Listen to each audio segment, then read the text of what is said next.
Hello students, कैसे हैं आप सब। आज हम लोग डिस्कस करने वाले हैं अल्कोहल्स, फिनॉल्स एंड ईथर्स का बहुत इंपॉर्टेंट टॉपिक है फिजिकल प्रॉपर्टीज।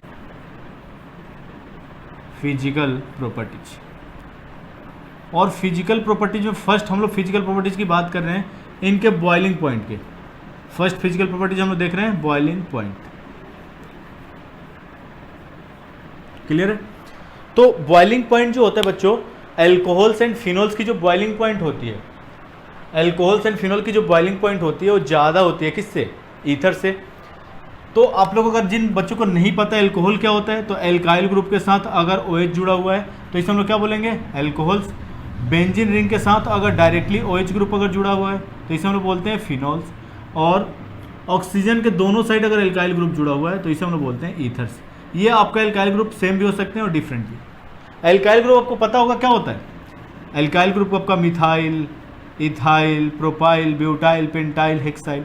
जब भी हम लोग एल्केन से एक हाइड्रोजन हटा देते हैं और जो ग्रुप फॉर्म्ड होता है उसी को हम बोलते हैं एल्काइल ग्रुप। क्लियर है। तो एल्काइल ग्रुप आपका कोई भी हो सकता है, methyl, ethyl, propyl, butyl, pentyl, hexyl, heptyl.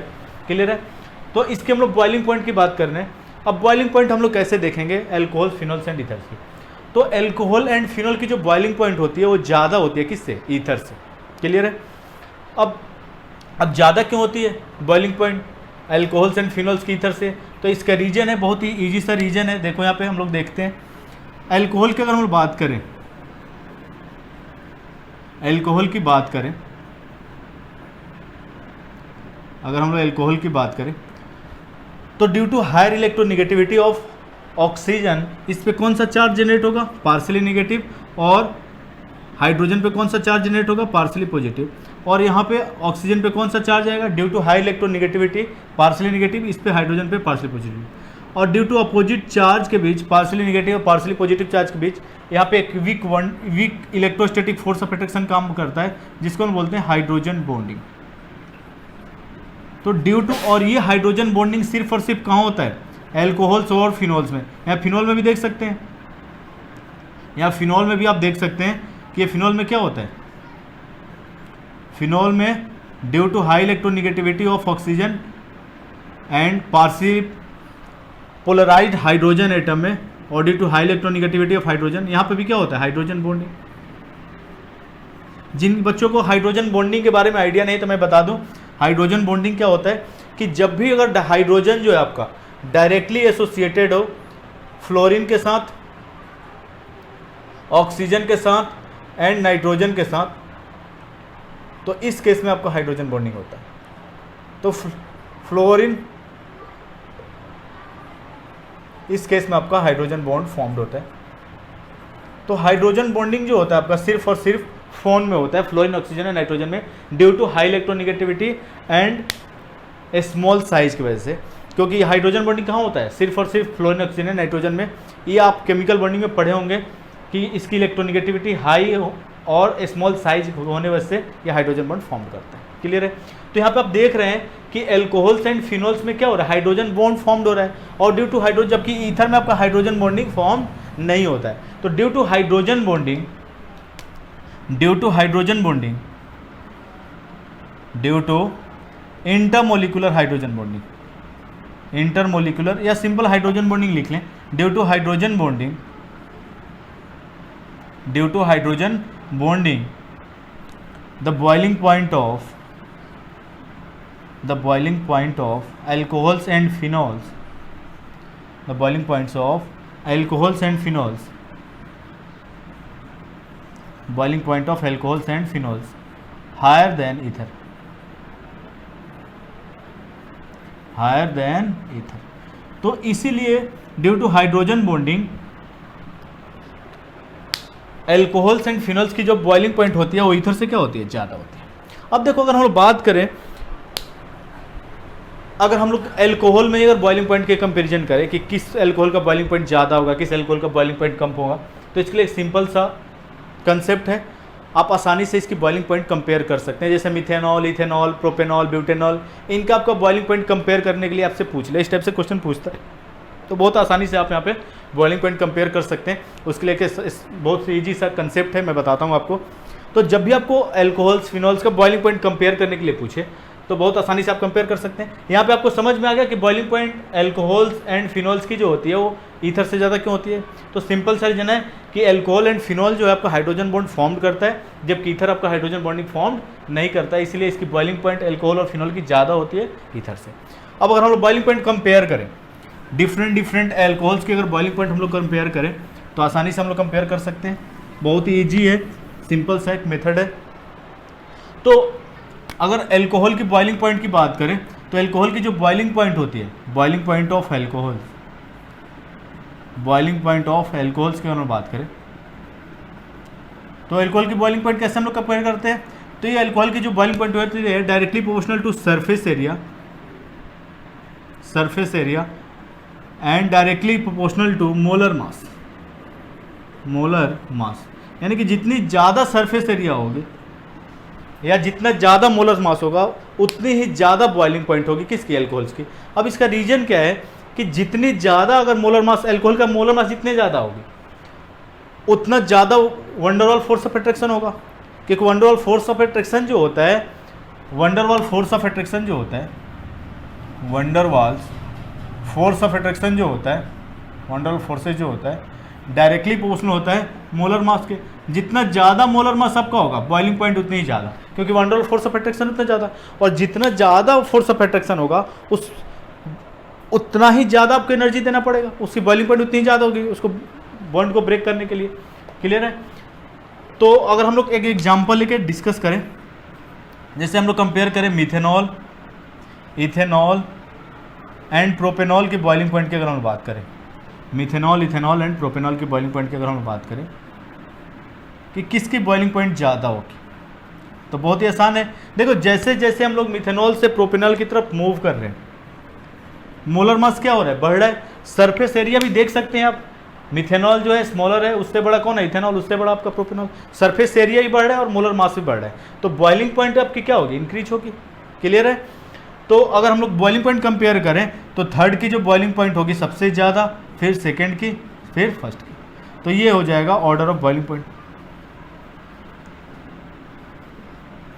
Clear है। तो हम लोग किसी भी अल्कोहल की बॉइलिंग पॉइंट कंपेयर कर सकते हैं।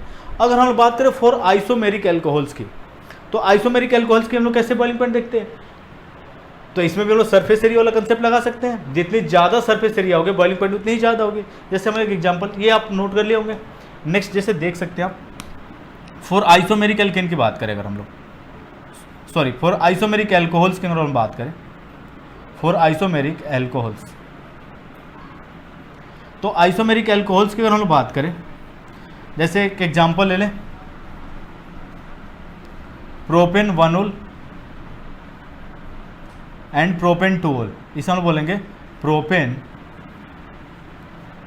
1 एंड दूसरा हम लोग ले लें प्रोपेन 2।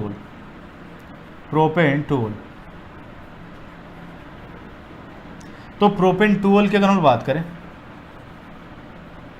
प्रोपेन 2, तो इन दोनों में आप देख रहे हैं कि सरफेस एरिया किसकी ज़्यादा है, प्रोपेन 1 की सरफेस एरिया ज़्यादा है, तो इसलिए इसकी बॉइलिंग पॉइंट क्या होगी, तो फर्स्ट की बॉइलिंग पॉइंट जो होगी वो ज़्यादा होगी किससे, सेकंड। क्लियर है ना। तो इस तरह से हम लोग कंपेयर कर सकते हैं बॉइलिंग पॉइंट, बहुत ही आसान है, आसानी से आप बॉइलिंग पॉइंट कंपेयर कर सकते हैं डिफरेंट एल्कोहल्स के। तो फर्स्ट वाले की बॉइलिंग पॉइंट क्या होगी, क्योंकि सरफेस एरिया ज़्यादा तो बॉइलिंग पॉइंट भी ज़्यादा। क्लियर है। तो इस तरह से बॉइलिंग पॉइंट आप कंपेयर कर सकते हैं। नेक्स्ट अगर हम लोग बात करें, अब देखो इवन अगर हम लोग कभी कभी आपसे क्वेश्चन इस टाइप से पूछ लेता है, बॉइलिंग पॉइंट जो होता है एल्कोहल्स एंड फिनोल्स का, ओ एल्केन से, हाइड्रोकार्बन से अगर बात करें, alkanes, halo alkane, hello arenes, इनसे भी ज़्यादा हो, इन सबसे भी ज़्यादा होता है, क्योंकि इनमें जो होता है एल्कोहल्स एंड फिनोल्स में हाइड्रोजन बॉन्डिंग और साथ ही साथ वंडरवाल फोर्स ऑफ अट्रैक्शन दोनों काम करता है। जबकि हाइड्रोकार्बन्स में अगर हम बात करें, hydrocarbons, halo alkene, hello arenes, इन सब में हाइड्रोजन बॉन्ड फॉर्म नहीं होता है, इसलिए जो बॉइलिंग पॉइंट होता है एल्कोहल्स का वो ज़्यादा होता है as compare to halo alkanes, halo arenes, hydrocarbons, इन सब के कंपेरिजन में, एंड ईथर्स, इनके जब सबके कंपेरिजन में इसकी बॉइलिंग पॉइंट ज़्यादा होगी। क्लियर है। तो इसको आप एक लाइन अगर लिखना चाहते हैं तो लिख सकते हैं, एक लाइन अगर लिखना चाहते हैं तो लिख सकते हैं यहाँ पे, तो अगर हम लोग लिखना चाहें नोट करके यहाँ से हम लोग लिख सकते हैं the boiling point of alcohols and phenols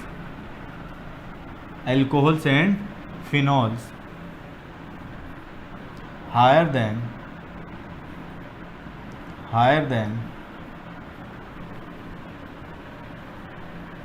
hydrocarbons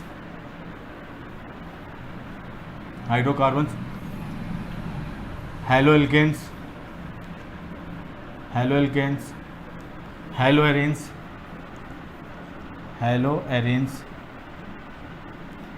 and ethers as comparable molecular masses. Molecular mass comparable होना चाहिए, ऐसा नहीं कि मोलिकुलर मास बहुत ज़्यादा अगर ले ले हाइड्रोकार्बन का तो हो सकता है कि बॉइलिंग पॉइंट एल्कोहल से भी ज़्यादा हो जाए हाइड्रोकार्बन का। तो मास जो होना चाहिए molar mass comparable molecular masses या molar mass.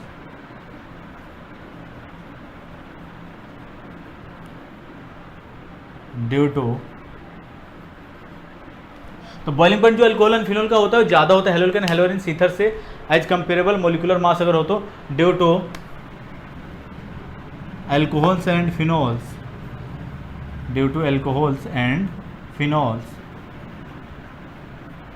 formed hydrogen bonding. Alcohol and phenol जो होता है आपका हाइड्रोजन बॉन्ड फॉर्म करता है, इसके वजह से इसकी बॉइलिंग पॉइंट जो होती है ज़्यादा होती है hydrocarbon haloalkane haloarenes and ethers इन सब के कंपैरिजन में। लेकिन मास जो होना चाहिए कंपेरेबल होना चाहिए, ये चीज़ का ध्यान रखना। क्लियर है? जैसे एग्जांपल ले लें, आपसे पूछ ले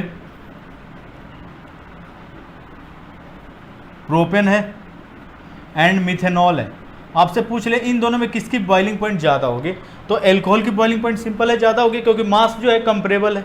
तो इस तरह से आप कंपेयर कर सकते हैं इथेनॉल एंड, ये आपका इथेनॉल है एंड मिथॉक्सी मीथेन में अगर हम लोग कंपेयर करें तो इन दोनों में किसकी बॉइलिंग पॉइंट ज़्यादा होगी, एल्कोहल की, क्योंकि हाइड्रोजन बॉन्डिंग फॉर्म कर रहा है। तो इस तरह से आपसे क्वेश्चन पूछ लेता है। हो सकता है कि आपसे हाइड्रोकार्बन से कंपेयर करके बॉइलिंग पॉइंट पूछ ले, हेलोएल्केन हेलोएरिन से भी पूछ सकता है। तो ये सिंपल सा कंसेप्ट है, आप अप्लाई कर सकते हैं। Due to hydrogen bonding alcohols and phenols have more boiling point than ethers and any other hydrocarbon haloalkane haloarenes. Clear है? नेक्स्ट जो लोग फिजिकल प्रॉपर्टी देख रहे हैं सोल्युबिलिटी, आई होप ये नोट कर लिए होंगे आप लोग। ठीक है, नोट नहीं किए तो नोट कर ले, स्क्रीनशॉट ले लें। और बहुत ही आसान है, आगे के जो टॉपिक हैं वो भी बहुत ही ईजी हैं, इनके केमिकल प्रॉपर्टीज हम लोग देखेंगे नेक्स्ट क्लास में, वो भी बहुत ईजी है। तो आप लोग जुड़े रहिए और सारे लेक्चर्स अगर आप देखेंगे तो कहीं भी कुछ भी कन्फ्यूजन नहीं होगा। और साथ ही साथ हम लोग एनसीईआरटी के क्वेश्चंस भी यहाँ से हम लोग डिस्कस करेंगे। ठीक है, एक एक क्वेश्चन हम लोग डिस्कस करेंगे, इसे साफ करें। तो फिजिकल प्रॉपर्टीज में फर्स्ट आपका होगा बॉइलिंग पॉइंट। नेक्स्ट हम लोग देख रहे हैं सोल्युबिलिटी। सेकेंड जो फिजिकल प्रॉपर्टीज हम लोग देख रहे हैं वो देख रहे हैं हम लोग सोल्युबिलिटी। तो सोल्युबिलिटी हम लोग कैसे कंपेयर करते हैं? क्लियर है? तो हम लोग वाटर में सोल्युबिलिटी देख रहे हैं एल्कोहल्स फिनॉल्स एंड ईथर्स की। तो अगर हम लोग बात करें solubility of alcohols and phenols ethers की, तो solubility of alcohols and phenols as more than ethers. इसका भी रीजन क्या है? इसका भी सिंपल सा रीजन है, ड्यू टू हाइड्रोजन बॉन्डिंग। ये जो है वाटर के साथ हाइड्रोजन बॉन्ड फॉर्म करता है, कौन? Alcohol and phenol. इसीलिए ये आसानी से वाटर में क्या होता है, सोल्यूबल होता है, आपको पता ही है।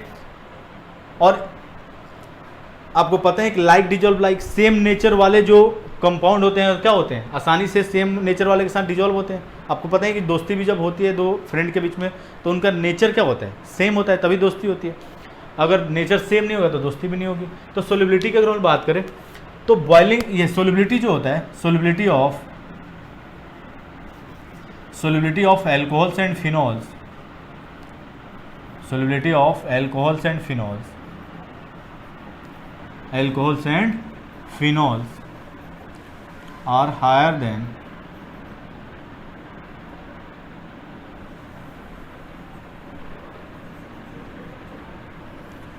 ईथर्स। तो सोल्युबिलिटी जो होती है एल्कोहल्स एंड फिनॉल्स की इन वाटर में ज़्यादा होती है because alcohols and ethers form hydrogen bonding. Alcohols and ethers formed hydrogen bonding with water with water. तो एल्कोहल जो है एंड ईथर वो हाइड्रोजन बॉन्ड फॉर्म करता है वाटर के साथ आसानी से, इसीलिए इसकी बॉइलिंग पॉइंट जो होती है ईथर से ज़्यादा होती है।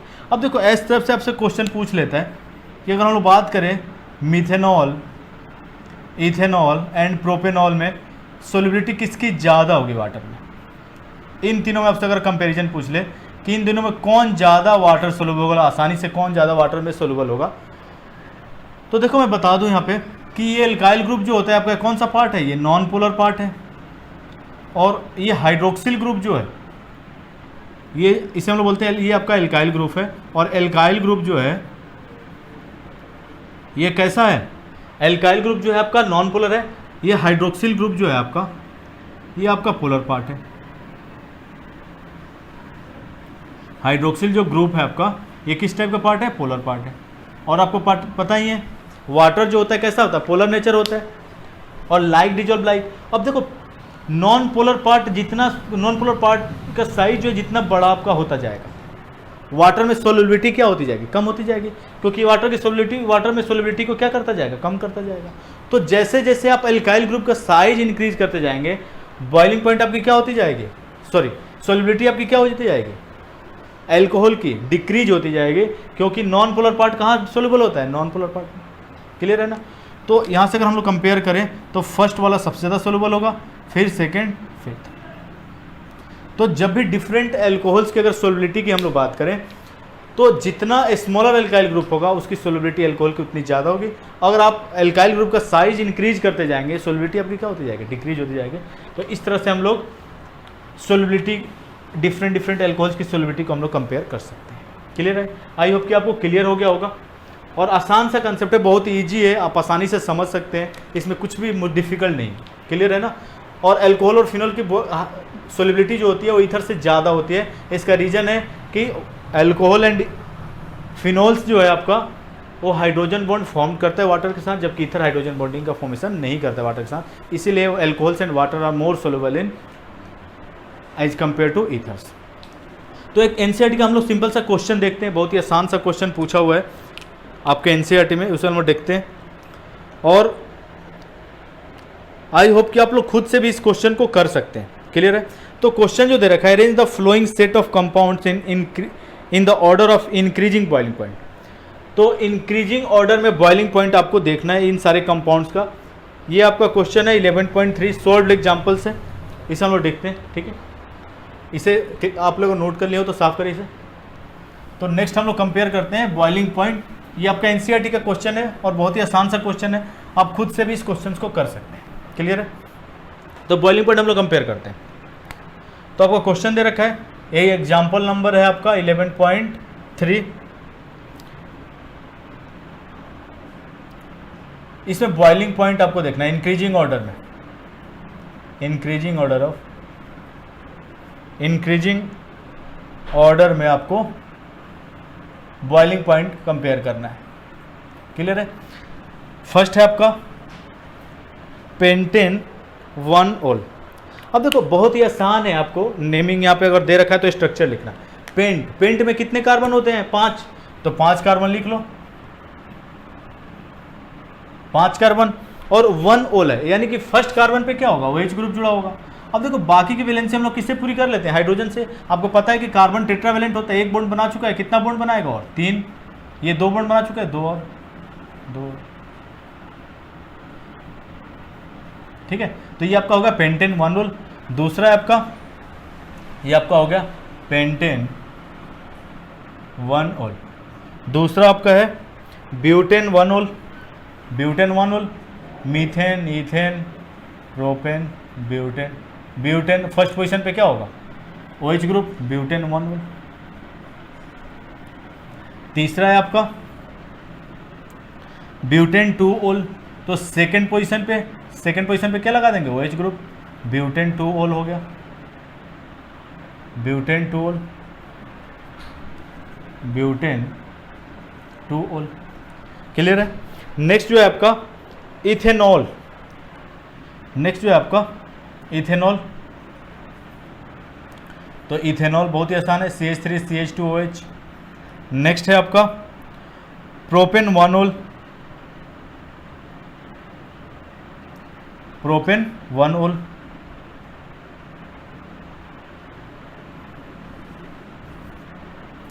तो मिथ इथ प्रोप प्रोपेन 1 ओल, और लास्ट है आपका मिथेनॉल, लास्ट है आपका मिथेनॉल CH3OH।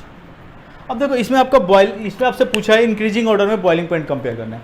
तो अगर हम लोग देखें यहाँ पे तो सबसे ज्यादा सरफेस एरिया किसका है या मोलर मास सबसे ज्यादा किसका है, पेंटेन 1 ओल का है। तो सबसे ज्यादा बॉइलिंग पॉइंट किसके होगी, फर्स्ट वाले की। फिर इन दोनों में कंपेयर करें, दोनों ही आइसोमेरिक अल्कोहल्स हैं, एक दूसरे के आइसोमर्स हैं, लेकिन इसकी सरफेस एरिया क्या है, ज़्यादा है। तो सरफेस एरिया जिसकी ज़्यादा होगी उसकी बॉइलिंग पॉइंट भी ज़्यादा। उसके बाद इन सब में अगर हम लोग कंपेयर करें तो सबसे ज़्यादा आपका सरफेस एरिया किसका है, ब्यूटेन 2 ओल का, और मोलर मास भी सबसे ज़्यादा है तो C वाला। फिर इन तीनों में कंपेयर करें तो E का सरफेस एरिया सबसे ज़्यादा है, मोलर मास भी सबसे ज़्यादा, इसकी बॉइलिंग पॉइंट सबसे ज़्यादा। फिर इन दोनों में कंपेयर करें तो D वाले का बॉइलिंग पॉइंट जो होगा सबसे ज़्यादा, क्योंकि इथेनॉल से इसका मोलर मास क्या होगा, ज़्यादा होगा, सरफेस एरिया भी ज़्यादा होगा क्योंकि साइज भी बड़ा है। और फिर आपका जो सबसे लास्ट जो होगा वो होगा आपका F। तो ये बॉइलिंग पॉइंट का ये ऑर्डर ऑफ बॉइलिंग पॉइंट आपका हो जाएगा, ऑर्डर ऑफ बॉइलिंग पॉइंट। और इंक्रीजिंग ऑर्डर में पूछा था आपसे, तो ये इंक्रीजिंग ऑर्डर में आपका बॉइलिंग पॉइंट हो गया, बहुत ही आसान। सेकंड पार्ट जो है बी पार्ट आप लोग खुद से करके आएंगे, नेक्स्ट क्लास में हम लोग इसे डिस्कस करेंगे। Pentane 1 ol, butane, normal butane, pentanol and ethoxy ethane, इन सब का आपसे बॉइलिंग पॉइंट का ऑर्डर इंक्रीजिंग ऑर्डर में पूछा हुआ है। और सारे कंसेप्ट मैंने बता दिए हैं, बॉइलिंग पॉइंट कैसे हम लोग कंपेयर करते हैं, सोलिबिलिटी कैसे देखते हैं, और आसानी से आप इसे कर सकते हैं। तो नेक्स्ट क्लास में जब हम लोग मिलेंगे ये क्वेश्चन आप करके आएंगे और यहीं से हम लोग स्टार्ट करेंगे। क्लियर है? तो आई होप कि आप सारे सोलिबिलिटी के बारे में और बॉइलिंग पॉइंट के बारे में अच्छे से समझ पाएंगे, अल्कोहल्स, फिनोल्स एंड ईथर्स की। तो ठीक है स्टूडेंट्स, नेक्स्ट क्लास में हम लोग मिलते हैं इस क्वेश्चन के साथ और नेक्स्ट नए टॉपिक वही स्टार्ट करेंगे। ठीक है।